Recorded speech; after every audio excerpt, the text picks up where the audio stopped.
man once said, "He who doth not shart on live television is not a man in the least." And a man who does not let one rip on live television has lost his place at Heaven's Gate. Okay.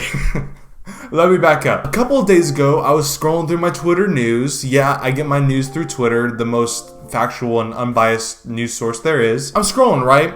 And then I happen to be blessed by the greatest tale ever told. And that, of course, is politician Sharts on live television. Eric Swalwell, a House of Representative from California, was on a news program a couple days ago debating, I don't know, whether or not minions should have the right to vote, whatever politicians talk about. He was debating Chris Matthews, who is a TV host on MSNBC. Probably only about 5 baby boomers watching this at the time, right? And then all hell was let loose.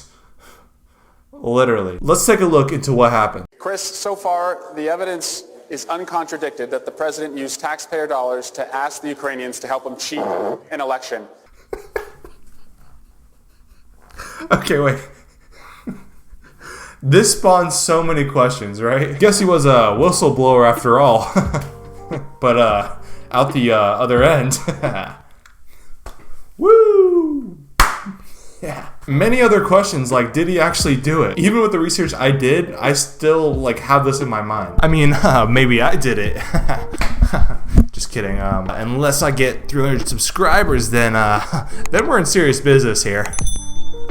Please. The president used taxpayer dollars to ask the Ukrainians to help him cheat an election. Was there some sort of government conspiracy to discredit this politician by using flatulence?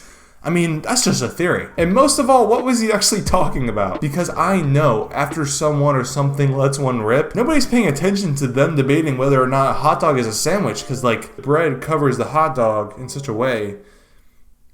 That's not the point. Anyways, nobody's gonna get over the fact that this guy just let one rip, took a 2-second pause to let everybody hear the full power and velocity of it. And I don't like fart jokes or poop jokes or anything gross that comes out of my body. But this is hard-hitting news, guys. Because it turns out there's some foul play. When looking further into it, our boy Chris Matthews has a history of farting on live television. Strategist has been through a lot of these races. Scott, just give me the skinny here. Can we get a clean, fair, What is going on? All in the matter of a second of flatulence. We have uncovered a possible and stinky history of a news reporter trying to cover up his loose bowels. It makes sense though, right? There's absolutely no way a microphone can pick up a person talking on one end and a person farting on the other end. The only way that would be possible is if they had a microphone just for farting on their butt.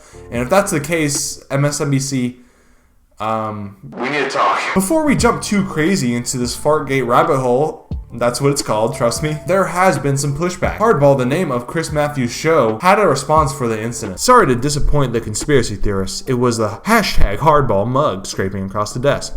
Get yours today and let's get... Hey, no. Alright, we're not going to let them advertise their mug, but there's some debunking to do. Well, y'all, it's time to pack it up. This conspiracy is over. We had a good run until... Hey, stop the presses. Stop the presses. Stop. We're not giving up yet, guys. I know from my credible and absolutely accurate sources that the show uses a glass table. You cannot make that kind of sound when gliding a coffee mug over a glass table. Try it. I dare you. It is virtually impossible. I implore you to test this theory and send it to me or your local fart coffee cup expert. So, probably still me. Even if it was a cup, just... let me live my fantasy, okay? This is the only thing that keeps me happy. I cannot achieve happiness in my life until I know that this was not just a simple slide over a glass table. This was a form of flatulence, alright? And I will not be told differently. Just for peace of mind, I did some more research and I found a really educating article from Vice. So they saw this exact video that I saw of the little poopy baby, farty baby, and they consulted an actress in the farting genre. I don't like talking about this, but this is key stuff here. And she said by her multiple years of expertise, this was definitely confirmed to be a fart. So Vice, I really want to commend you on your interesting research and the limits you're willing to go to analyze whether or not this actually happened. At the end of the day, we don't blame Eric, we don't blame MSNBC, we blame Chris. Chris has been going on way too long trying to cover up his I don't know what to call it. His hunger, his urge, his temptation to blame other people for his gas. We as a society need to come together as one to rebel against just gross behavior. He needs just a plug up there, you know? You know, whenever SpongeBob got the suds and they just plugged him up, that's what we need to do, Chris. So if I have enough hands in the ring here, I would like to start a petition. So one of you guys do it. I'm too busy. We need to protest at the MSNBC gates and let them know of our discontent. We're not the heroes the world necessarily wants or needs or deserves, but we need to stop. We will not rest until Chris Matthews is plugged up so he can't get the suds anymore. Unless it was really Eric all along. Alright guys, that is the end of my video. Thank you so much for watching. I make videos every week making fun of stupid trends, stupid people, stupid